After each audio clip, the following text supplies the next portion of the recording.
TLP का जो मकसद है वो ही मेरा मकसद है, वो मेरी गवर्नमेंट का मकसद है। सिर्फ हमारा तरीकाकार फर्क है। एक अप्रोच है कि अपने मुल्क में मुजाहरे करो, अपने मुल्क को नुकसान करो, कोई फर्क नहीं पड़ता। फ्रांस को नुकसान हमें होगा, फ्रांस को कोई नुकसान नहीं होने लगा। स्ट्रैटेजी ये है कि हम सारे मुसलमान मुल्क के जो हेड्स हैं, जब अब मिलके जब हम बात करेंगे तब उसका असर होगा कि जब एक 50 मुसलमान मुल्क मिलके ये कहेंगे कि अगर किसी मुल्क में से इस तरह किया गया तो हम सारे मिलके उनका ट्रेड बॉयकॉट करेंगे, उनकी हम चीज़ें नहीं खरीदेंगे, इसका असर होगा। मैं जिम्मेदारी इसकी लेता हूँ, मैं ही इस कैंपेन को लीड करूँगा। ये टाइम अपने मुल्क को नुकसान पहुँचाने के लिए नहीं है। अस्सलाम वालेकुम नाज़रीन, टू द पॉइंट के साथ मैं हूं मंसूर अली खान। प्रोग्राम में आपको खुशामदीद कहेंगे। नाज़रीन, गुज़िश्ता एक हफ्ते से मुल्क में जारी कशीदा सूरत हाल पे आज वज़ीर आज़म पाकिस्तान इमरान खान ने खदशात और तहफ़्फ़ुज़ात को दूर करने के लिए और अवाम को एतमाद में लेने के लिए खिताब किया।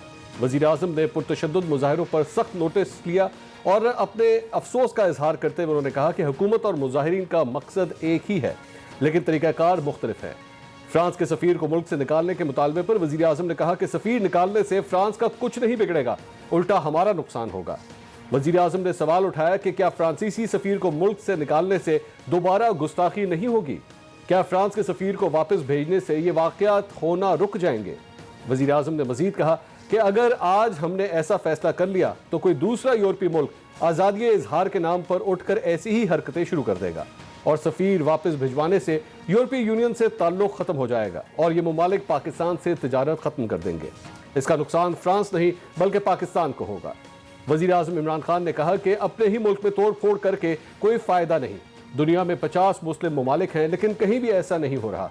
इस मसले के हल के लिए वज़ीर आज़म ने अपनी हिकमत अमली बताते हुए कहा कि तमाम मुस्लिम ममालिक को मुतहद होकर इस मामले पर तमाम बैन अल-अक़वामी फोरम्स पे इस पर बात करनी चाहिए और उन्हें समझाना चाहिए कि क्यों हमारी दिल आज़ारी होती है।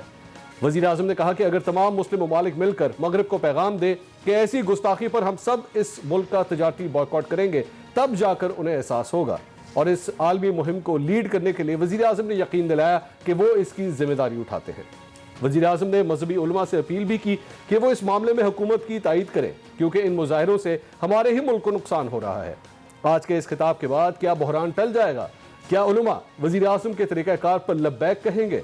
क्या तहरीक लब्बैक के साथ हुकूमती मुज़ाकरात कामयाब हो पाएंगे? और क्या सियासी जमातें इस हसास मामले पर जोश के बजाय होश से काम लेंगी? इन तमाम सवालों के जवाब ढूंढने की कोशिश करेंगे। अपने पैनलिस्ट का इंट्रोडक्शन कराता हूँ। पाकिस्तान तहरीक इंसाफ से अंदलीब अब्बास साहबा हमें ज्वाइन कर रही हैं। पाकिस्तान पीपल्स पार्टी से नाज बलोच साहबा आज हमारे साथ मौजूद हैं और मुस्लिम लीग नून से हमें ज्वाइन करेंगे आबिद शेर अली साहब। अंदलीब अब्बास साहबा से सबसे पहले बात करते हैं। अंदलीब साहबा, ये बताइएगा, इमरान खान साहब का आज ये जो खिताब था, कुछ तज्ज़ियाकारों का ये कहना है कि ये खिताब जो है वो तहरीक लब्बैक के सरबराह की गिरफ्तारी से पहले होना चाहिए था, ताकि कौम को एतमाद में लिया जा सकता कि दरअसल में हुकूमत चाह क्या रही है, हुकूमत करने क्या जा रही है। आपका नहीं ख्याल इसकी टाइमिंग थोड़ी सी लेट थी? शुक्रिया मंसूर। और सबसे पहले तो मैं ये कहूँगी कि नामुस रसालत जो है और आशिक रसूल जो है वो हम सब हैं। मैं ये नहीं कह सकती कि मैं ज़्यादा हूँ, मैं ये नहीं कह सकती कि मेरे ये जो कॉलीग्स बैठे हुए हैं ये भी आशिक रसूल है, और तमाम मुस्लिम उम्मा जो है वो आशिक रसूल है। और हमें इस बिल्कुल इक्वली, कोई ऐसा मुसलमान नहीं होगा जिसके दिल को धचका ना लगता हो जब हमारे प्यारे नबी सल्लल्लाहु अलैहि वसल्लम के नाम को कोई भी आंच डालने की भी कोशिश करे, और दिल को दुख भी होता है और बहुत रंज भी होता है। ये बात बिल्कुल सही है। और इसके लिए हम सबका एक ही एम है, एक ही मकसद है कि किसी तरह ये जो तकलीफ पहुंचाई जाती है ये बंद हो। और जब ऑब्जेक्टिव एक है और उसको सक्सेसफुल करने के लिए, उसको अचीव करने के लिए हम क्या कर सकते हैं? आज जो वज़ीर आज़म ने ये खिताब किया, पहली बात तो यह है कि अगर ये पहले खिताब होता तो उसमें ऑब्वियसली कुछ हसास बैकडोर चीज़ें भी होती हैं, कुछ मामलात भी हैं, बिकॉज़ ये सिक्योरिटी इशू भी है, तो इसको ज़्यादातर रिवील नहीं किया जा सकता था। आपको पता है पहले भी ऐसे मामलात के ऊपर बहुत ही केयरफुल होना पड़ता है, और चूँकि इसके अंदर अंदरूनी हाथ भी इन्वॉल्व है और इसके अंदर स्पेशली बैरूनी हाथ इन्वॉल्व है, जिनका आज एविडेंस मिल गया है। अच्छा। कि 4 लाख ट्वीट्स हुई और 70% ट्वीट्स जो थी वो मुल्क से बाहर से थी। ठीक है। और जिसमें हमारे हमसाया मुल्क भी शामिल है। डिसइंफॉर्मेशन लैब से आपको पता ही चल गया कि उनका नेटवर्क कितना वसी है। ठीक। और तो हम इस तरह से ये जो सिक्योरिटी इश्यूज हैं इनको पब्लिक में लाने से सारे नेशन ही गुरेज करते हैं। लेकिन जो मेन चीज़ है वो ये है कि हम सब एक चीज़ चाहते हैं। अब हमने सक्सेसफुल कैसे होना है और उनको ये कैसे एहसास दिलाना है कि जी जब हम होलोकॉस्ट को आपने क्रिमिनलाइज कर दिया और बैन कर दिया कि उसके मुतालिक बात हो, उसी तरह मुसलमानों की जो है बल्कि उससे ज्यादा हमें तकलीफ होती है। अच्छा अंदलीब तो साहिबा, मैं सिर्फ जरा एक चीज की तरफ निशानदेही करना चाहूंगा। आपने फरमाया कि बड़ा हसास मामला था जिसके वजह से जल्दी बात नहीं हो सकती थी, लेकिन the prime minister has categorically said today, उन्होंने बड़ा क्लियर कर दिया है कि फ्रांस के सफीर को वापस नहीं भिजवाया जा सकता, क्योंकि अगर इसको हम भिजवाएंगे तो इसके बहुत से जो है वो इसके असरात होंगे जो कि ठीक नहीं है। उन्होंने क्या फरमाया, जरा एक मिनट सुन लेते हैं, फिर मैं आगे सवाल करता हूँ। सुनिएगा क्या फरमा रहे हैं वजीर आजम। मेरा सवाल यह है कि क्या फ्रांस के एम्बेसडर को वापस भेजना फ्रांस में और उनसे सारे ताल्लुकात तोड़ देना, क्या उससे ये रुक जाएगा? क्या उससे क्या तो कोई गारंटी है कि उसके बाद उनकी शान में कोई गुस्ताखी नहीं करेगा? कोई गारंटी है? अब ये इस पे फरमा रहे हैं कि क्या कोई इस बात की गारंटी है। अब दूसरी जो चीज़ मैं आपको दिखाना चाहता हूं, जो मुआहदा किया गया था तहरीक लब्बैक के साथ, उसकी जो शिक नंबर 1 है वो कैटेगोरिकली ये कहती है कि हुकूमत फ्रांस के को 2 से 3 माह के अरसे के अंदर पार्लियामेंट से फैसला साजी के जरिए मुल्क बर्दर करेगी। ये इसके अंदर ये बात कही गई है। तो isn't this actually quite confusing कि आपने पहले ये चीज़ फिर कमिट ही क्यों की? अब आप बता रहे हैं कि इसके ये इसके असरात होंगे और वो ठीक नहीं है, ये हमारे मुल्क के लिए ठीक नहीं है, तो फिर ये पहले मुआहदा क्यों किया गया इस किस्म का? नहीं, ये आप इसका कॉन्टेक्स्ट जो है वो ये नहीं है। ये जो मुआहदा हुआ था और ये बिल्कुल 4 महीने से चल रहा था, क्योंकि इन्होंने थ्रेटन किया था कि ये मुल्क को बहुत ज्यादा मुल्क में ये तकरीब कारी करेंगे अगर इनके मामलात जो हैं वो माने ना गए। वो मामला जो माना गया था वो था कि 20 अप्रैल को इसको पार्लियामेंट में पेश करेंगे और पार्लियामेंट इसको डिस्कस करके इसका फैसला करेगी, ये मामला था। अच्छा। इन्होंने उससे पहले इन्होंने एक तोड़ा है ये मुआहदा, और इनको हम कन्विंस कर रहे थे कि आप 20 अप्रैल का वेट करें, असेंबली का इजलास करें। ये हो रही थी नेगोशिएशंस कि हम इसको असेंबली में पेश करेंगे एज ए हुकूमत। हम अगर, और यही बात मैं आपको कह रही थी कि अगर हम चले कह दें कि जी फ्रांस के सफीर को निकालें तो पूरा यूरोप, पूरा मगरब आपके कदमों में आ जाएगा और कहेगा जी हम इसको क्रिमिनलाइज कर रहे हैं, ये तो नहीं होगा, बल्कि वो उसका उल्टा रिएक्शन होगा और बाकी नेशंस भी उनको ज्वाइन कर लेंगे। अच्छा। बात तो वो है कि हम वो करें कि जी हम मुत्तहिद होके, जो कि इमरान खान साहब ने वाहिद लीडर है जिसने ओआईसी पे इस्लामोफोबिया को, यूएन को एक प्राइम टॉपिक बना के सारे एक राह दिखाई। ठीक है कि जी हमें जब हम ज्वाइंट आवाज होगी तो उसकी ज्यादा गूंज होगी, उसका ज्यादा असर होगा। ठीक है। अब ये जो मामला पेश आया वो इसलिए आया कि इन्होंने कमिटमेंट तोड़ी। अच्छा। इन्होंने 20 अप्रैल का वेट नहीं किया। हम पूरी कोशिश कर रहे थे कि मुज़ाकरात के जरिए इनको मना लें, बिकॉज मुज़ाकरात इज द बेस्ट। लेकिन जब आप अपने अहद तोड़े और आप कहें जी हम जा रहे हैं, हमने थानों पे उस पे हमला करना है, तो स्टेट को एक्शन लेना पड़ता है। लेकिन अभी भी ये जो हमारा तरीकाकार है उसे देखें। 870 जो पुलिसमैन है वो हुए हैं जख्मी, वो आशिक रसूल नहीं थे, उन सब आशिक रसूल हैं वो। और उनको अगर आपने आशिक रसूलों को अगर आपने उनको तकलीफ पहुंचाई है तो ये हमारा ऑब्जेक्टिव नहीं है, ना उनका ऑब्जेक्टिव है, ना किसी का ऑब्जेक्टिव है कि जी जो लोग नबी पाक का नाम लेते हैं और उनकी हुर्मत को सलाम करते हैं उन्हीं को आप नुकसान पहुंचा रहे हैं। अच्छा। तो ये बात हमने बहुत कोशिश की उनको समझाने की, नेगोशिएशंस करने की, कि हमें वो स्ट्रेटजी इख्तियार करनी चाहिए कि जिससे हमारा मकसद अचीव हो। इससे तो हम उल्टा अपने आप को नुकसान ठीक पहुंचा है, रहे मुझे हैं। जरा इजाजत दीजिएगा। नाज बलोच साहब, ये सारी गुफ्तगू आपने सुनी, मेरे ख्याल में अंदलीप साहब ये कह रही है कि जो रियलिस्टिक पोजीशन है आज प्राइम मिनिस्टर ने वो लोगों के सामने रखी है कि जनाब असल बात ये है जिसकी वजह से हमें बड़ा ध्यान से, बड़ा सोच समझ के जो है अपना रास्ता बनाना है। ठीक है, वजीर आजम पॉइंट के ऊपर बात कर रहे हैं। बिस्मिल्लाहिर्रहमानिर्रहीम। मंसूर, देखें, पहली बात तो ये है कि दुनिया भर में जहाँ पर भी जो भी कोई मुसलमान बसता है, हर मुसलमान अकीदत, एहतराम और मोहब्बत और प्यार रखता है। और ये अकीदत का रिश्ता जो हज़रत मोहम्मद मुस्तफ़ा सल्लल्लाहु अलैहि वसल्लम के साथ हमारा है, ये सबको पता है कि हर मुसलमान के दिल में जो अकीदत है वो हम उसका एक जो हमारा जो बुनियादी नुक्ता है वो ये कि हम तो कहते हैं हमारे वालिदैन, हमारे आने वाली नस्लें कुर्बान हमारे आका सल्लल्लाहु अलैहि वसल्लम के नाम के ऊपर हम सब कुर्बान हैं।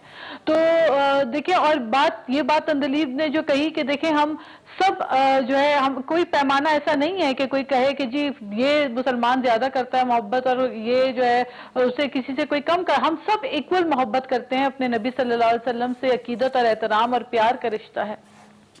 देखें, बात यह है कि आज पार्लियामेंट के अंदर क्या हुआ। आज पार्लियामेंट में हम तवक्को कर रहे थे कि पार्लियामेंट के अंदर बहस होगी, कोई पॉलिसी होगी हुकूमत की जानिब से कि इस मामले में हुकूमत की क्या पॉलिसी है। गुज़िश्ता दिनों से जो हम देखते आ रहे हैं, जिस तरह मुजाहिरीन और पुलिस एहलकारों की जानों का नुकसान हुआ, जिस पे हमें शदीद दुख और अफसोस है, उसके ऊपर क्या हुकूमत की पॉलिसी है और क्या हिकमत अमली है। तो हुआ कुछ यूं कि वजीर दाखिला आए और वो खड़े हुए जी, और उन्होंने कहा कि जी मैं तो जो है वो पॉलिसी बयान जो है वो वजीर जो रिलीजियस अफेयर्स हैं कादरी साहब हैं वो देंगे। और उन्होंने कहा कि जी वजीर आजम साहब 4:30 बजे खिताब करेंगे।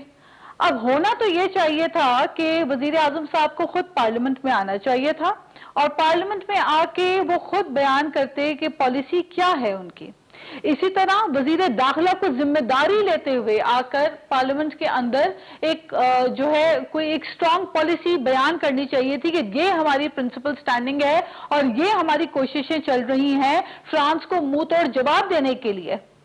तो बात यह है कि अगर आप ये सब नहीं करते और पार्लियामेंट में आके गोलमोल अच्छा नहीं, लेकिन नाज बलोच साहबा ये बताइए, चले इमरान खान साहब तो ये नहीं कर पा रहे, अगर पाकिस्तान पीपल्स पार्टी की हुकूमत होती तो आप लोग क्या फ्रांस के सफीर को मुल्क बदल कर देते? देखिए, पीपल्स पार्टी की हुकूमत में डेनमार्क में इस किस्म की जो गुस्ताखी उन्होंने की थी तो फिर यूट्यूब को बैन कर दिया था पीपल्स पार्टी की हुकूमत ने। फौरी तौर पे हमने यूट्यूब को बैन किया था। बात यह है कि आप जो भी हिकमत अमली हमें करनी है, पार्लियामेंट का एक फ्लोर है, उसके अंदर वजीर आजम साहब आए, वजीर दाखिला आए, एक कोई वहां पे डेलिब्रेशन हो, बताएं तो सही। तो फिर अच्छा, तो फिर इसका मतलब नाज बलोच साहब इसका मतलब है कि अंदलीप अब्बास साहबा भी जो है वो यूट्यूब को बैन कर दें तो काम ठीक है, फिर मतलब ये कर दिया जाए। नहीं, मैं नहीं, बिल्कुल मैं ये बात नहीं कर रही हूं। देखिए, हमें हर मुमकिन कोशिश करके अपना एक स्ट्रॉन्ग प्रोटेस्ट और एहतजाज रिकॉर्ड कराना है। किस तरह? ये नहीं हो सकता कि क्या करें आप बताइए, क्या करें हुकूमत को क्या करना चाहिए? मैं आपको एक बात बताती हूँ। देखिए, अभी जो मसला पेश आया वो क्या है। इस वक्त बात यह है कि हुकूमत वक्त के लोग जो है वो एक जमात के साथ, टीएलपी के साथ मुआहिदा करते हैं, अग्रीमेंट करते हैं और उस एग्रीमेंट को पार्लियामेंट में लाके पेश तक नहीं किया जाता। अच्छा, और उसके बाद जब एग्रीमेंट की डेट करीब आती है तो उसके बाद ये आप देखें मामलात उठते हैं, एहतजाज होता है और हुकूमत बजाय जवाब देने के कि जी कहां तक उस एग्रीमेंट के ऊपर हुकूमत ने पेशरफ्त की, हमें तो कुछ पता ही नहीं एग्रीमेंट का। पार्लियामेंट के अंदर तो एग्रीमेंट को ये लेकर ही नहीं आई है हुकूमत। तो गवर्नमेंट को जो है वो बजाय इसके कि मैं दोबारा नाज बलोच साहब आपके एतराजात, मैं दोबारा वही कह रहा हूं कि एतराजात आपके बिल्कुल ठीक है कि वाकई प्राइम मिनिस्टर को फ्लोर ऑफ द हाउस आके बात करनी चाहिए, पार्लियामेंट को कॉन्फिडेंस में लेना चाहिए। लेकिन दोबारा अगर पाकिस्तान पीपल्स पार्टी इस वक्त हुकूमत में होती और ये टीएलपी की जानिब से ये सारे एहतजाज इस तरह किए जा रहे होते, आप क्या करते? आप क्या ऐसे इकदाम करते? देखें, हम जो भी इकदामात करते हैं उसके अंदर पार्लियामेंट में तमाम जितने भी अवामी नुमाइंदगान मौजूद हैं, अवाम के वोटों से आए हुए जो लोग मौजूद हैं, उनके साथ मिलकर मुत्तफिका तौर पे कोई ऐसा ठोस इकदाम लेते कि हम मुंह तोड़ जवाब देते। हमें यूरोपीय यूनियन से डरने की क्या जरूरत है? नहीं क्या है। यूरोपीय यूनियन ने पीआईए को बैन करते वक्त एक मिनट सोचा? क्या यूरोपीय यूनियन ने पीआईए को बैन करते वक्त एक मिनट के लिए सोचा? उन्होंने वो तो नहीं सोचते, वो तो अपने फैसले कर देते हैं। और हम बैठकर जो है, अगर कोई देखें, बात यह है कि पार्लियामेंट के अंदर डेलिब्रेशन होना, आप वजीर आजम आए तो सही पार्लियामेंट में, अब भी नहीं आएंगे तो कब आएंगे? हमारे मुल्क के अंदर गुज़िश्ता हफ्ते में आप देखते आए हैं किस तरह से जो है कहीं पर पुलिस एहलकार, कहीं पर मुजाहिरीन, जो एक सिचुएशन थी परसों लाहौर में जो कुछ हुआ, पूरा दिन यतीम खाना चौक के अंदर जो एक कैफियत थी, ये सारी चीजें जो है इसके ऊपर वजीर आजम साहब को खुद आके पार्लियामेंट के अंदर अंदलीप अब्बास साहबा, मेरे ख्याल में नाज बलोच साहबा का ये एतराज तो जायज है कि prime minister floor of the house क्यों नहीं आते, टीवी के ऊपर तो आके खिताब करते हैं, लेकिन पार्लियामेंट में आके पूरे पार्लियामेंट को अगर कॉन्फ्रेंस में लेते तो फिर एक यूनिफाइड किस्म का पैगाम जाता। देखिए, सबसे पहली बात तो एक तो मैंने पहले ही आपको बता दी कि ये इससे पहले ये बहुत सेंसिटिव इश्यूज हैं। इससे पहले भी खाकान अब्बासी साहब ने भी कहा जी इंडिया का मामला जो है वो आके बताएं। There are some security issues जो कि बहुत सारे इन्वॉल्व हैं इस पे। आप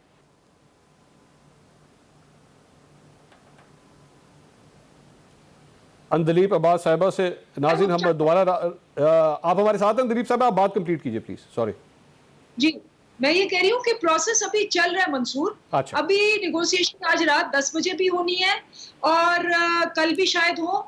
तो इंशाल्लाह थर्सडे को जब पार्लियामेंट का इजलास होगा इसकी पॉलिसी स्टेटमेंट भी आएगी और जितना कि रिवील कर सकते हैं विदाउट सिक्योरिटी रिस्क हम रिवील करेंगे। लेकिन ये कभी नहीं होता, मतलब ये जब खाकान अब्बासी साहब ने पिछली दफा जब कहा था जी इंडिया के सारे मामले, मतलब वो खुद प्राइम मिनिस्टर थे और सबने कब ने कहा कि भाई आप खुद प्राइम मिनिस्टर हैं, आप ये कह रहे हैं कि आप आके पब्लिक करते हैं इतने सेंसिटिव इश्यूज जिस पे वो सारी अपनी साइबर वॉरफेयर की फौज लेके बैठे हुए हैं और सारी दुनिया में एक नैरेटिव बना देते हैं घंटों में। ट्वीटों के ऊपर जरा सी उनको एक बात पता चलती है। आपको याद होगा कराची में 4 महीने पहले एक हल्की सी कोई चपकलश हुई तो इन्होंने सारा ट्विटर का ट्रेंड बना दिया कि जी सिविल वॉर इन कराची। अच्छा। और कराची में कुछ भी नहीं था। तो ये एक बहुत ही इस वक्त we are in the information warfare, हम एक जिसको कहते हैं साइबर वॉरफेयर पे हैं। अब जंगें जो हैं वो मीडिया के जरिए लड़ी जाती हैं, जंगें जो हैं मैं एक I have to take a quick break, लेकिन आबिद शेर अली साहब भी अब हमें ज्वाइन कर चुके हैं। मैं उनके सामने सवाल रखूंगा कि आज वजीर आज़म इमरान खान साहब ने एक और बात की। उन्होंने कहा सलमान रुश्दी ने जब किताब लिखी थी तो उस वक्त नवाज शरीफ साहब ने किसी किस्म का कोई बयान नहीं दिया था जब उनकी पहली हुकूमत थी। शायद वो ये बताना भूल गए कि सलमान रुश्दी ने किताब जो है वो 1988 में लिखी थी और नवाज शरीफ जो है वो वजीर आज़म 1990 में जाकर बने थे। मजीद इस पर बात करते हैं ब्रेक के बाद, हमारे साथ रहिए। नाज़रीन welcome back after the break. वज़ीर आज़म इमरान खान साहब का जो खिताब है उसके बारे में हम बात कर रहे हैं। एक तो उन्होंने आज बड़ी इंपॉर्टेंट बात ये कही कि मैं जितना मगरिब को जानता हूँ उतना कोई नहीं जानता, मुझे पता है कि लोग किस तरह फंक्शन करते हैं, हम क्या करेंगे तो वो आगे से क्या रिएक्ट करेंगे और हम क्या नहीं करेंगे तो तब जाके हम अपना प्रोटेस्ट जो है वो रिकॉर्ड करा सकते हैं। साथ ही साथ उन्होंने ये कहा कि मैं जिस तरह ख़त्म नबूवत के हवाले से बयान देता रहा हूँ और जो पोजीशंस मैंने ली हैं इस्लामी दुनिया के अंदर जो है वो जो पोजीशन मेरी है वो किसी ने आज तक ली नहीं है, यहाँ तक कि नवाज शरीफ साहब ने भी नहीं ली। जो उन्होंने बात कही आइए जरा पहले वो सुनते हैं। जब ये सलमान रुश्दी ने किताब लिखी थी तो नवाज शरीफ तो पहली दफा प्राइम मिनिस्टर बने थे। कितनी उन्होंने स्टेटमेंट्स दी थी, कितनी दफा उन्होंने किसी फोरम में कहा था कि इसने बड़ा गलत काम किया, मुसलमानों के दिलों को तकलीफ पहुंचाई है। कितनी दफा किसी भी मुसलमान हेड ऑफ स्टेट ने किसी इंटरनेशनल फोरम पे इस पे बात की थी। ये आपने वजीर आजम की गुफ्तगू सुनी। आबिद शेर अली साहब को वो फरमा रहे हैं कि नवाज शरीफ साहब ने तो वो काम नहीं किए जो मैं कर रहा हूं, मैं वो मुश्किल काम कर रहा हूं, इंटरनेशनल फोरम्स पे जाके बात कर रहा हूं, तो वो तो नवाज शरीफ साहब भी नहीं कर सके। अल्लाह ना करे मंसूर साहब कभी नवाज शरीफ साहब इमरान खान जैसे काम करें। और मैं तो हंसता हूँ कि जब वो कभी जापान के बॉर्डर को किसी के साथ मिला देते हैं। आज इसी तरह का काम उन्होंने किया कि सलमान रुश्दी जो मुनकर है, जो जिसने गुस्ताखी की हुजूर अकरम सल्लल्लाहु अलैहि वसल्लम की शान मुबारक के खिलाफ, उसको ये भी नहीं पता कि मियां नवाज शरीफ 1990 के अंदर वजीर आजम बने। उस वक्त पीपल्स पार्टी का दौर था, और इस्लामाबाद में भी 6 अफराद उस वक्त भी हलाक हुए थे। बात आप कर रहे हैं कि ये वही इमरान खान है जब ये प्रोवोक करते थे लोगों को, जब इन्होंने हमारे खिलाफ एक एहतजाज शुरू किया, धरना दिया, इस्लामाबाद धरना, जिस धरने में आपको पता है हजार रुपया भी तकसीम किया गया। मैं उस धरने की बात कर रहा हूँ। 2 महीने इन्होंने इस्लामाबाद का रास्ते ब्लॉक किए थे, लेकिन हमने एंगेज किया, डायलॉग करके उनको बर्खास्त किया। लेकिन मैं आपसे सवाल है मंसूर भाई मेरा आपसे, आप मुझे बताएं, आज सिलेक्टेड वजीर आजम ने कहा कि जी इसमें जो तरीके लब्बैक वाले हैं, इनके पीछे इंडिया की 8 एजेंसीज या उससे ज्यादा शामिल हैं और उन्होंने सारा ये किया था जी। मुझे बताएं तो फिर इस्लामाबाद में हुआ सारा गंद जब पाकिस्तान मुस्लिम लीग नून की हुकूमत थी, जब हमारे वजीर दाखिला को गोली का निशाना बनाया, इन्होंने इमरान खान ने अप्रिशिएट किया, शेख रशीद ने अप्रिशिएट किया, ख्वाजा आसिफ साहब के मुंह के ऊपर स्याही फेंकी गई, इन्होंने मजाक उड़ाया। तो ये उस वक्त गलत है, या तो कौम से माफी मांगे कि ये उस वक्त गलत थे, ये आज झूठ बोल रहे हैं। दोनों में से एक झूठ बोल रहे हैं। इन लोगों ने, इन नलायकों ने पाकिस्तान की अवाम को इस नहज पे पहुंचाया कि आज कौम बेयारो मददगार रही। कल लाहौर की सड़क पे गोलियां बरसती रही, मस्जिदों में गोलियां बरसती रही, लोग अपनी जानों से गए। ना वजीर आजम को कोई परवाह थी, ना वजीर दाखिला को। एक वजीर दाखिला वो रमजान बाजार में फिर रहा था, कह रहा था जी मामला ठीक है, और दूसरा सिलेक्टर वजीर आजम शौकत खानम का चंदा मांग रहा था। ये लेकिन आबिद साहब आपसे एक सवाल, मौलाना फजलुर रहमान ने भी जो है वो कल तहरीके लब्बैक को सपोर्ट करने के हवाले से उन्होंने बयान दिया और उन्होंने कहा कि जनाब हम भी इनके साथ ही शामिल हैं। तो पीडीएम के प्लेटफॉर्म के ऊपर आप दोनों इकट्ठे हैं, वो पीडीएम के सदर हैं, क्या मौलाना फजलुर रहमान को इस किस्म का बयान देना चाहिए था?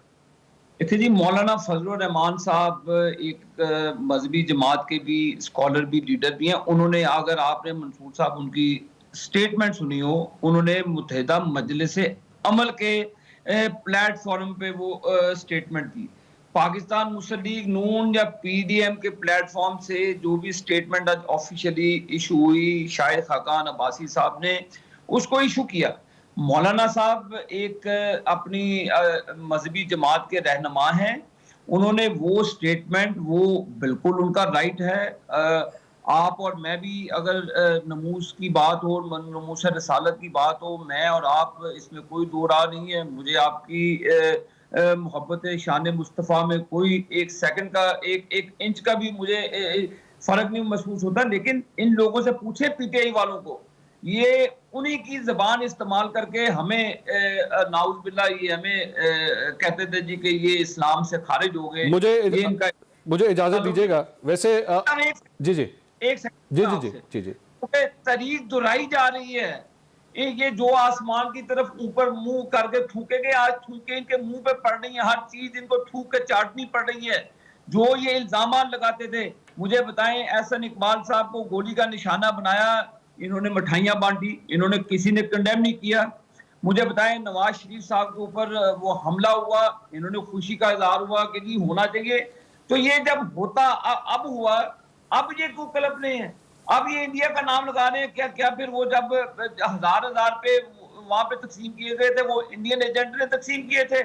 जो काजी फायज ईसा साहब ने अपनी जजमेंट दी थी, वो इंडियन एजेंट्स के खिलाफ दी थी। ये फैसला करते हैं आज मेहरबानी। मैं पूछता हूँ मुझे याद, अंदलीब साहबा, ये तो वैसे हकीकत है कि जिस तरह आप लोगों ने उस वक्त मुस्लिम लीग नून के लोगों को टारगेट किया था, बल्कि यहां तक के सपोर्ट भी किया था जब इनके खिलाफ इस किस्म की कार्रवाइयां हो रही थी, तो आप लोग एक्चुअली उसको सपोर्ट करते रहे हैं। लेकिन इस मरतबा कम से कम पाकिस्तान पीपल्स पार्टी और नून लीग की जानिब से इस किस्म के बयानात नहीं आए कि हुकूमत के लिए मजीद परेशानियां बढ़ जाएं। मैं तीनों बातों को एड्रेस करूंगी। आपने कहा कि सलमान रुश्दी की किताब 1988 में आई थी, बिल्कुल ठीक कहा। लेकिन आपको ये भी याद होगा कि 1988 से लेके 1998 तक वो पूरी एक मूवमेंट चली थी जिसमें ईरान ने लीड ली थी। ठीक है। लेकिन उसको सपोर्ट करने के लिए जब 1990 में या 1996 में या जब भी वो वजीर आजम बने एक आवाज नहीं उठाई, बिकॉज ऑब्वियसली वजीर आजम बनने के बाद आपकी आवाज ऊंची होती है, नंबर 1। नंबर 2, जो इन्होंने कहा कि जी आप भी शामिल थे, हम शामिल इसलिए थे क्योंकि आपको याद होगा जो इंटीरियर मिनिस्टर थे, मिनिस्टर ऑफ स्टेट, वो गायब हो गए थे 3 हफ्ते के लिए जब फैजाबाद धरना था। 3 हफ्ते के लिए वो गायब हो गए थे और हमने कहा था कि इस तरह आप बेगारों मददगार दे छोड़ के स्टेट को कैसे जाएंगे, आप कुछ तो करें इसका। तो ये हमारा उस वक्त एतराज था।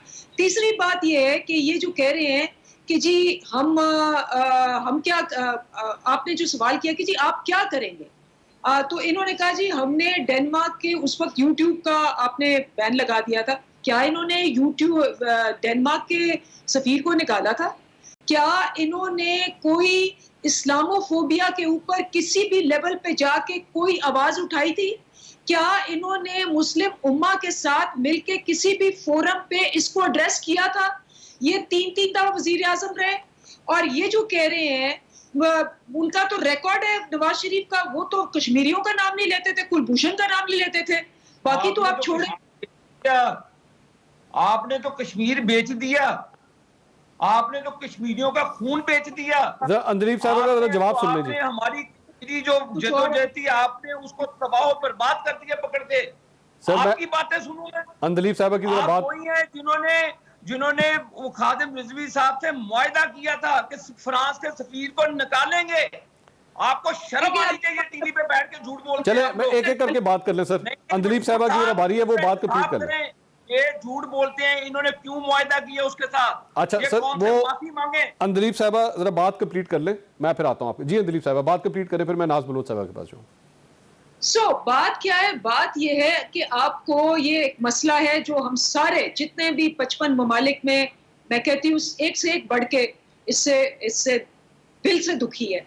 हमें मिल के आवाज उठानी। और अगर आप कहते हैं कि जी नहीं सुने आपने बात की, फजलुर रहमान ने बात की, डॉक्टर मुसद्दक हुसैन ने टीवी पे आके कहा कि जी ये बिल्कुल गलत कर रही है हुकूमत, ये बेचारे लोग जो हैं जो आवाज उठा रहे हैं, हुकूमत उनको, ये पूरा उनका बयान है PFLN का।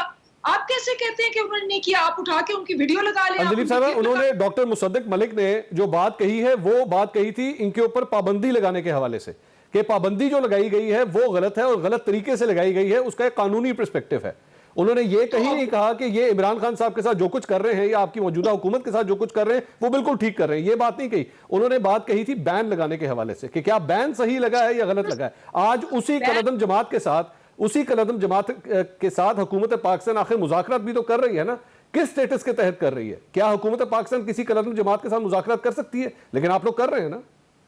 नहीं, आप हम टीचरों के साथ करते हैं, जो जमातें नहीं होती हम हर किस्म के लोग के साथ करते हैं, क्योंकि आपने अपनी जो स्टेट है उसको भी तो बचाना है। अगर यरगमाल बनाए हुए हैं लोग तो आपने निकालने हैं, ये तो ऐसी कोई बात नहीं है। मैं तो ये कह रही हूँ कि इनकी जो हिपोक्रेसी है, डबल फेस्डनेस है, कि यहाँ के कुछ कहते हैं पीछे कुछ। अव्वल तो इन्होंने पूरे अपने 30 साल का भी आवाज ही नहीं उठाई, इस्लामोफोबिया भी ऑन रिकॉर्ड है। ठीक है, चले मैं ब्रेक लेता हूँ, ब्रेक के बाद बात करेंगे इसके ऊपर। असल डिस्कशन जो है वो एकदम इस बात में तब्दील हो गई है कि मैं बहुत बेहतर मुसलमान हूं लेकिन तुम उतने अच्छे मुसलमान नहीं हो जो मैं हूं, और यही फॉर्मूला शायद इस वक्त सारे ही इस्तेमाल कर रहे हैं। इमरान खान साहब ने भी शायद आज ये फॉर्मूला इस्तेमाल किया और इमरान खान साहब के खिलाफ भी यही फॉर्मूला शायद इस्तेमाल किया जा रहा है। मजीद बात करते हैं ब्रेक के बाद, हमारे साथ रहिए। नाज़रीन, welcome back after the break. वज़ीर आज़म इमरान खान का साहब के कौम के खिताब के हवाले से हम बात कर रहे हैं। नाज़ बलोच साहबा, क्या ये डिस्कशन इस तरफ नहीं चली गई कि एक्चुअली मैं तुमसे बेहतर मुसलमान हूं और तुमने वो कुछ नहीं किया जो मैं कर सकता हूं या जो मैंने कर दिया है? Is this the wrong debate जो शुरू हो चुकी है? देखें, ये बात बिल्कुल दुरुस्त गलत तरीक़ेकार है जो अपनाया जा रहा है इस वक्त हुकूमत की जानिब से। देखें, बात यह है कि मंसूर, इस वक्त जो पूरी गैर जिम्मेदारी का मुजाहिरा इस हुकूमत ने किया है वो आपके सामने और पूरी कौम के सामने है। एक मिस हैंडल करके पूरी सिचुएशन को मिस हैंडल करके इस हुकूमत ने आज इस नहज पे पहुंचा दिया है कि आपस में ही लोग एक दूसरे की, जो आप देख रहे हैं कि अमलाक का नुकसान हो रहा है, जानों का नुकसान हो रहा है इसी मुल्क के अंदर एक दूसरे का। कहीं पर हमारे पुलिस के अफसरान हैं, कहीं पर जो है मुजाहिदीन हैं, और ये कौन है? ये सब मुसलमान हैं, हम सब मुसलमान हैं। तो बात यह कि हुकूमत कहाँ है? हुकूमत तो कहीं नजर ही नहीं आ रही है। फिर आप अगर एग्रीमेंट अगर हुकूमत करती है, खुद हुकूमत ने एग्रीमेंट की और उस एग्रीमेंट की डेट आने से पहले ही अगर हुकूमत खुद गिरफ्तारियां करने शुरू कर देगी, तो आप तो खुद ऐसे माहौल क्रिएट कर रहे हैं, आप तो खुद ऐसा माहौल पैदा कर रहे हैं एक एहतजाज का। देखिए, बातचीत के जरिए एहसन अंदाज से मामलात को तय करना हुकूमत की जिम्मेदारी है। और मैं समझती हूँ इस वक्त तमाम सियासी जमातों का, तमाम मकतबाए फिक्र का, सबकी इस वक्त हमें सबको कलेक्टिव अप्रोच होनी चाहिए। अमन और अमान के लिए सबको अपना कलीदी किरदार अदा करना चाहिए। ठीक। लेकिन बात यह है कि हुकूमत जब आपको नजर नहीं आती, जब हुकूमत आपको, आप देखें कि हुकूमत ये क्या, यही हुकूमती वुज़रा 2017 में खुद जाके इन्हीं एहतजाजी धरनों में नहीं होते थे। आज ये कह रहे हैं कि जी रोडें बंद करना गलत बात है, रोड बंद ना करें, ये ना करें, ठीक है, लेकिन क्या खुद पीटीआई लॉकडाउन नहीं करती आई है इससे पहले?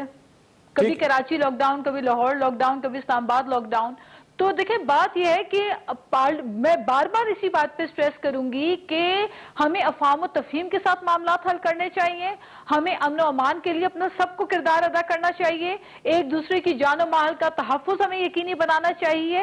यही हमारा दीन, हमारा इस्लाम हमें सिखाता है। ठीक है। और बात यह कि पार्लियामेंट का जो फोरम है, जहां पे प्राइम मिनिस्टर साहब को आना चाहिए, जहां आज बार बार हम कह रहे थे कि वजीर दाखिला आए और ऐसे आके 2 मिनट के अंदर चले गए ये कहते हुए कि वजीर आजम जो है वो 4:30 बजे कौम से खिताब करेंगे। हमने बार बार उनसे पूछा कि भाई पॉलिसी बताएं, पॉलिसी स्टेटमेंट क्या है, तो वही बात है कि वो कहते हैं जी मैं नहीं बोलूंगा, कादरी साहब बात करेंगे, कादरी साहब कहते हैं कि मैं नहीं, वजीर आजम बात। ठीक है, मुझे इजाजत दीजिएगा आबिद साहब। फिर वजीर आजम खुद पार्लियामेंट क्यों नहीं आते? आबिद साहब, मैंने, आप उस वक्त मौजूद नहीं थे, मैंने नाज़मुल साहिबा से भी ये सवाल किया था कि वजीर आजम ने आज जो कुछ भी बताया है, कौम को जो कुछ भी बताया है, रियलिस्टिक पोजीशन बताई है कि जनाब हम सफीर को नहीं निकाल सकते क्योंकि इसके यूरोपीय यूनियन की वजह से बहुत ज्यादा प्रेशर आएगा हमारे ऊपर। आप खुद इस वक्त इंग्लैंड के अंदर बैठे हुए हैं, आप समझते हैं नून लीग की आज अगर हुकूमत होती तो नून लीग जो है वो फ्रांस के सफीर को निकाल लेती? देखें मंसूर साहब, पहले तो हम इस तरह का कोई मुआहदा करते ही ना। आपने बैठ के कौम को मुबारकबाद दी, उस पर इमरान खान के ट्वीट्स भी मौजूद हैं, इनके वज़रा के भी ट्वीट्स मौजूद हैं कि इनको हमने हैंडल कर दिया, मुआहदा हो गया। मेरी आपसे, आप देखें, एक जिम्मेदारी है आपकी, आप मुल्क पे मुसल्लत कर दिए गए, जिस तरह भी कर दिए गए। फिलहाल आप सर, मैं आबिद भाई एक मिनट सुने, ये जो मुआहदा हुआ है, इस मुआहदे में पहली शिक ये है कि जी सफीर को 2 से 3 माह के अंदर पार्लियामेंट से फैसला साजी के जरिए मुल्क बदर कर दिया जाएगा।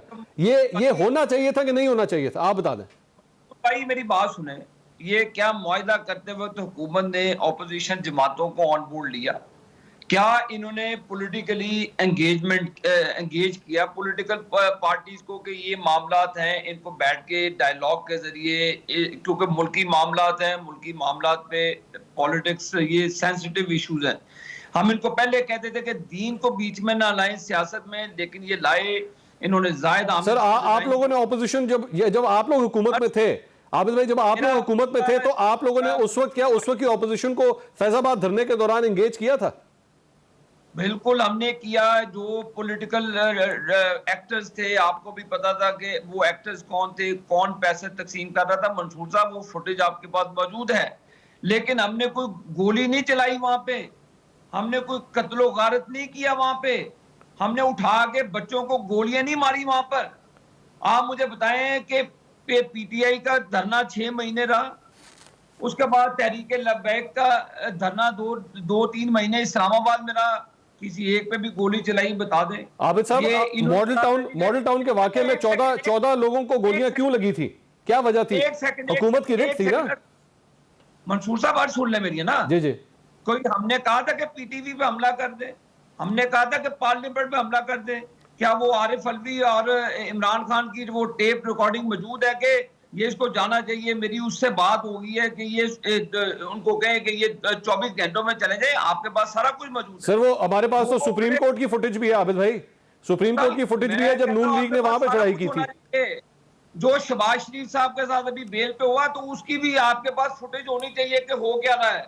हम नहीं आपको किसी चीज से मना कर रहे कि क्या नहीं हो रहा, क्या नहीं हो रहा, किसको किस, हमने नहीं कह रहे कि किसकी वीडियो दिखा के किसको ब्लैकमेल किया जा रहा है, हम नहीं कहते इन चीजों को। मेरी कह भी रहे और कह रहे हैं हम नहीं कहते। सुन ले मेरी बात, आपको पता सारा कुछ मैं क्या कह रहा हूँ, अच्छा लेकिन मेरी अर्ज सुन ले मंसूर भाई, इन्होंने आप मुझे बताएं कि वो एग्रीमेंट किया, जी जब आपने 2 महीने का टाइम दिया, 3 महीने का टाइम दिया, पार्लियामेंट के जरिए, पॉलिटिकल पार्टीज के जरिए आपने कोई ऑपोजिशन से या किसी और इस जो आपने मुआहदा किया उसको रेटिफाई करने के लिए कोई आपने किसी से बात की, कोई आपने मुझे बताएं, आपने इतना बड़ा ब्लंडर किया जी कि फॉर द टाइम बीइंग ये मुसीबत टल गई है, अब चले फिर आगे आपको पता चला अब क्या है, अब करें वो मुआहदा किधर है, अंदलीब साहब, ठीक ठीक हमने नहीं, ये तो इमरान खान और उनकी पूरी पार्टी फैजाबाद के धरने के लोगों में शामिल थी जब हम पे हमला हुआ है, हम बताएं किसी चीज में शामिल है तो बताएं अंदलीब साहब, हमारा झंडा कहाँ दे, बताएं नून लीग अभी तक के क्या ये जो भी मुजाहरे हो रहे हैं क्या नून लीग उसमें शामिल है? ये मुल्क को तबाह और बर्बाद कर देगी। ठीक, मैं जरा जवाब ले लूं सर, लोगों पर गोलियां बरसाई हैं, इसका खमियाजा मंसूर साहब इनको भुगतना हो। अंदलीब साहब, ऑपोजिशन को एंगेज नहीं किया जी आप लोगों ने? JUIF जो PDM को लीड कर रहा है, उन्होंने बयान दिया, उसके बाद आप इनके सारे बयान देख लें, कहीं भी खुल के नहीं आ रहे, कहीं भी खुल के ये नहीं कह रहे कि जी ये बात जो की है ये गलत की है। मैं आपको मुआहदा मैं पढ़ के सुना रही हूँ। इस मुआहदे में जो आपने कहा है ये 11 फरवरी वाला जो है, जिसमें कहा गया कि इस मसले पर पाकिस्तान और TLP जो है वो हुकूमत ने अपना अज़म किया है कि मुआहदे की शिकों को 20 अप्रैल 2021 तक पार्लियामेंट में पेश किया जाएगा और फैसले पर पार्लियामेंट की मंजूरी से तय पाएगा जी। इसमें कहीं लिखा कि सफीर को निकाला जाएगा, ये उनकी डिमांड थी, जो फैसला हुआ इस पे सबके साइन है। नहीं, ये अंदलीब साहब आप जिस मुआहदे की बात कर रही हैं वो दूसरा मुआहदा है, ये मुआहदा और है जिसका उस वक्त के वजीर दाखिला ब्रिगेडियर रिटायर्ड सैयद एजाज शाह साहब के साइन है उसके ऊपर, ये स्क्रीन के ऊपर चल रहा है, ये इस मुआहदे में लिखा हुआ है। ये मैं आपको बता रही हूँ ना, वो पता नहीं कौन से मुआहदे की आप बात करें, जो लेटेस्ट जिसमें नेगोशिएशंस और ये 16 नवंबर 2020 का मुआहदा है अंदलीब साहबा, जो मुआहदा आप पढ़ रही हैं ये दूसरा मुआहदा हुआ था, फिर दोबारा हुआ था कि हाँ जी हम इसके ऊपर काम करेंगे पार्लियामेंट के अंदर। जब उन्होंने ये सारी चीजें हमें दी, हमने ये डिसाइड किया डिस्कस करके कि जी ये इस तरह से नहीं होगा और हम नहीं सफीर को निकाल सकते, हाँ पार्लियामेंट में जाए और पार्लियामेंट ये फैसला करे, उसके बाद हम देखेंगे। चले मैं अगर ये बात भी मान लूं अंदलीब साहबा, ये बात भी मान लूं तो आप लोग पार्लियामेंट में क्या उसे लेकर आए? ये देखें, ये जो फरवरी वाला मुआहदा है, मैं आपकी बात से एग्री कर रहा हूं, मैं आपकी बात मान लेता हूं, मैं ये कह रहा हूं कि क्या उसके बाद आप लोग फरवरी में जब एक बात हो गई थी तो अभी तक अप्रैल तक इस 2 महीने में वो मुआहदा जो भी मुआहदा था वो पार्लियामेंट में क्यों नहीं आया? इसलिए क्योंकि वो मान नहीं रहे थे। वो कौन, अब देखें, there are certain things I can't say, ये सिक्योरिटी इश्यूज हैं, मुझे समझ नहीं आती कि आप कभी कोई बाकी मुल्क की कभी आपने देखा है कि इस इतनी सेंसिटिव इश्यूज को आप कह रहे हैं जी एक चीज बताएं कि क्या वो करने की कोशिश कर रहे थे, क्या वो कह रहे थे कि आप वो लेके आए ताकि बाकी सारे जिन्होंने नहीं भी ट्वीटें भेजनी और पूरा कैंपेन नहीं करना वो कर दें। मतलब सबसे तो अजीब बात यह थी कि प्राइम मिनिस्टर रहे हुए खाकान अब्बासी साहब जब पिछली दफा इंडिया का इतना सेंसिटिव मामला हुआ तो कहने लगे जी पार्लियामेंट में क्यों नहीं लाए, ये कभी डिस्कस होते हैं? आपको पता है यही तो पॉइंट है अंदलीब साहब, दैट्स द पॉइंट कि these things need to be discussed in the parliament, the floor of the house जी। These things have to be discussed। इसी के बारे में तो बात हो रही है कि इसको पार्लियामेंट में क्यों नहीं डिस्कस करते? पार्लियामेंट को बताएं, ये लोगों के नुमाइंदे, इनका हक है, इनको पता लगे क्या हो रहा है।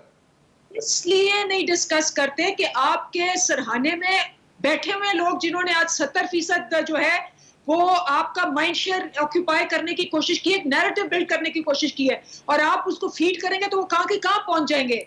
हम ये आप बात मानते हैं कि सारी वॉर आजकल इंफॉर्मेशन वॉरफेयर है, साइकोलॉजिकल वॉरफेयर है। अच्छा चले मैं आपकी बात एक्सेप्ट करता हूं, कि तहरीके लब्बैक पाकिस्तान जो कुछ भी कर रहा है उसको दुश्मन इस्तेमाल कर रहा है, यही कह रही है ना आप? आपकी बात, आपका आर्गुमेंट यही है? दुश्मन कोई भी चीज जो कॉन्फ्लिक्ट होता है या पाकिस्तान को इंतशार पे लाने वाली चीज होती है उसको पूरा यूज करता है। साहब मेरा सवाल ले लें फिर। आबिद साहब बोलिए, फिर मैं आगे चलूं। मेरा सवाल बीबी को ये है कि फिर तो इस्लामाबाद में इन्होंने धरना दिया, हमने इनको कहा था कि चीफ के सदर को जाने दें, पाकिस्तान की तरक्की का मामला है, तो इसका मतलब ये भी इंडिया के बिहाफ पे ही निपट रहा था कि जो पाकिस्तान की तरक्की की राह में रुकावट धरना था, इन्होंने 6 महीने जो पाकिस्तान की तरक्की का पहिया जाम किया, कराची बंद कर देंगे, बिजली के बिलों को आग लगा दे, भुगते हैं ये फिर आप। ठीक, मैं समझ आपका बेसिकली पॉइंट क्या है। मैं अंदलीब साहब से अंदलीब साहब एक ब्रेक ले लूं, उसके बाद ये आप इसका जवाब दीजिएगा। यहां पे ये पॉइंट आ रहा है कि जी जब पाकिस्तान तहरीक इंसाफ ने 2014 में धरना दिया हुआ था तो उस वक्त भी दुश्मन की जो कुव्वतें थी वो इस अफरा तफरी को प्रमोट करती थी, बताती थी, इसको सोशल मीडिया के ऊपर भी इस्तेमाल करती थी, तो क्या उस वक्त वो गलत नहीं था? जवाब लेंगे अंदलीब साहब से एक ब्रेक के बाद। हमारे साथ रहिए। नाज़रीन, welcome back after the break. Break पे जाने से पहले आबिद शेर अली साहब ये फरमा रहे थे कि 2014 में जब धरना दिया जा रहा था तो वहां पे भी भारत के अंदर जो है पाकिस्तान के हवाले से मनफी खबरों का एक रुझान देखा गया, इसको इस्तेमाल करने की कोशिश की गई।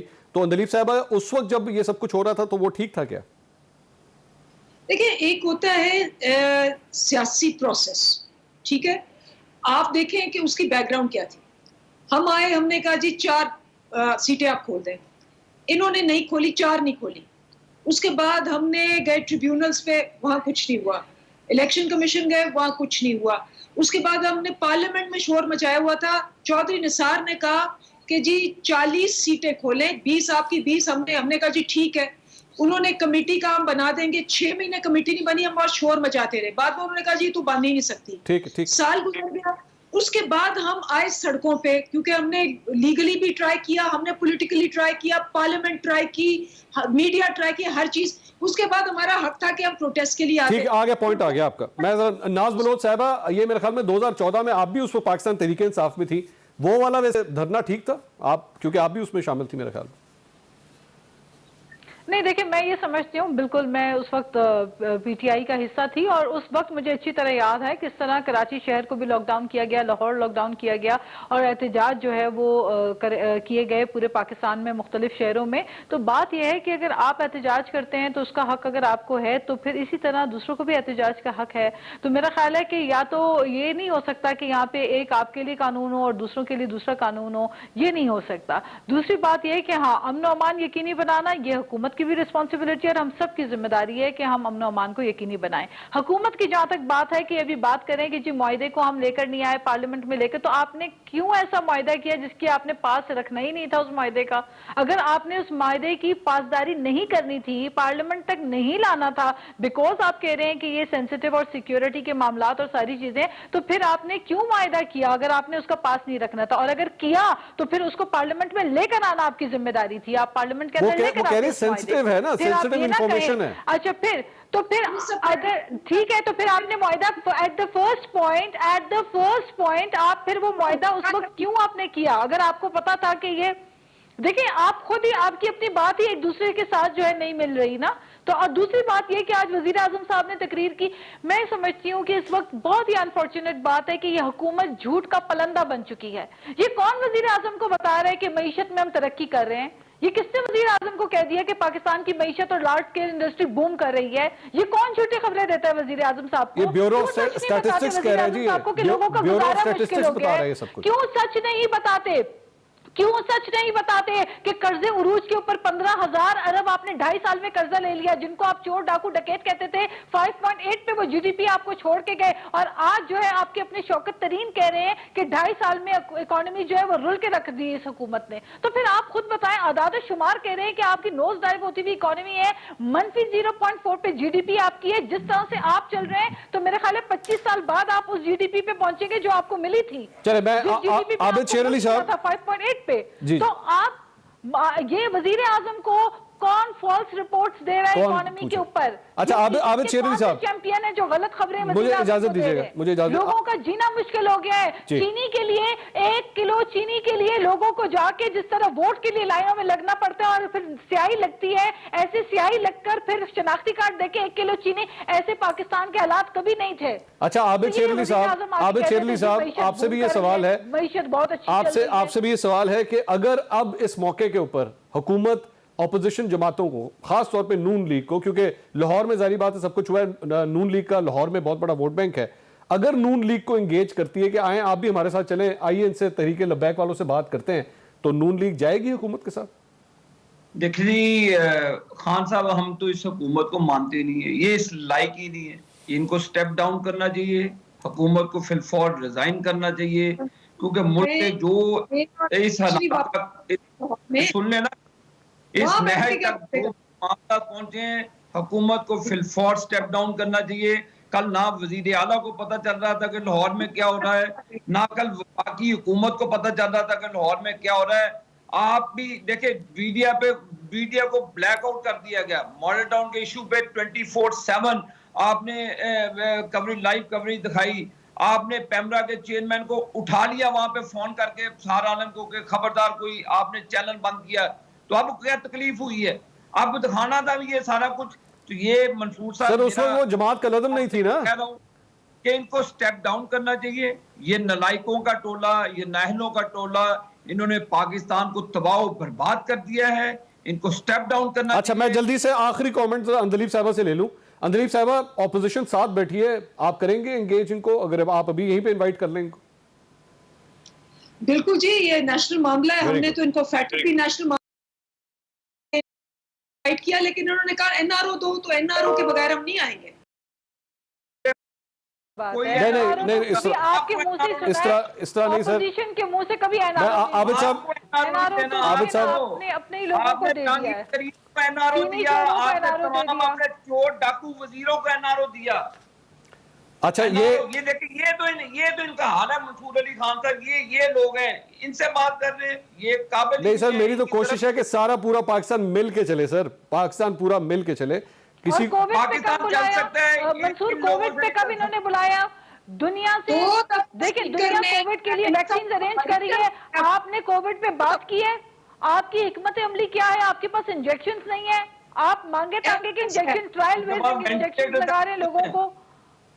ठीक है, बहुत शुक्रिया अंदलीब अब्बास, आबिद शेर अली साहब और नाज बलोच साहब। नाज़रीन, गुफ्तगू आपने सुनी, बहुत डिवीजन है ऑपोजिशन और हुकूमत के पॉइंट ऑफ व्यू के दरमियान, लेकिन हुकूमत को इस सिलसिले में एक बड़ापन दिखाना चाहिए और ऑपोजिशन को भी साथ एंगेज करना चाहिए और पार्लियामेंट के फोरम के ऊपर, पार्लियामेंट के फ्लोर के ऊपर आकर हर पॉलिसी बयान आना चाहिए। सिर्फ कौम से खिताब करने से मामला हल नहीं होगा, इन पार्लियामेंटेरियंस का भी राइट है कि इनको भी ऑन बोर्ड साथ लिया जाए। एक ब्रेक लेंगे, ब्रेक के बाद आप देख सकेंगे एक्सप्रेस हेडलाइंस। देखते रहिए एक्सप्रेस न्यूज।